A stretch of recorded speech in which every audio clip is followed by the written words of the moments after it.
అందరికీ హాయ్ అండి.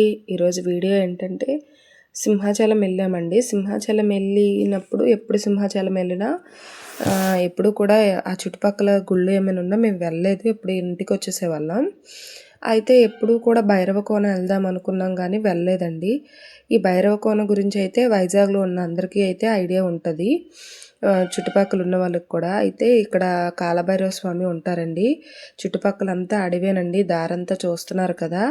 అయితే మార్నింగ్ నుంచి సాయంత్రం ఈవినింగ్ 5 వరకు మాత్రమే ఎలో అంటండి. తర్వాత లేదంట.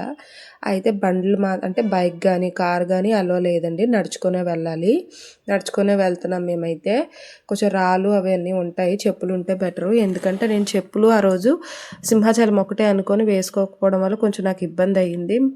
అందరం కలిసి వెళ్ళాము. చాలా హ్యాపీగా అనిపించింది. పుట్టలు చూసారండి ఎంత పెద్దగా ఉన్నాయో. చాలా పెద్ద పుట్టలండి. నేనైతే చూడలేదు ఎప్పుడు. ఇదే ఫస్ట్ టైం చూడడం. ఇంత దగ్గరలో ఉన్న స్వామివారు పిలిస్తేనే కదా మనం వెళ్ళగలుగుతాం. ఈసారి స్వామి పిలిచారేమో. గుడి వరకే తీసానండి. స్వామివారిని అయితే పంతులు గారు తీనివ్వలేదండి. ఎవరైనా సరే వెళ్ళకపోతే వెళ్ళండి. చాలా మహిమగల స్వామి. ఇక్కడ గుమ్మడికాయ దీపం కూడా వెలిగించి దండం పెట్టుకుంటారంట. అమావాస్య రోజైతే 1,00,000 మంది దర్శనం చేసుకుంటారంట ఈ గుడిలో. చాలా మంచి గుడి అండి. వెళ్ళండి.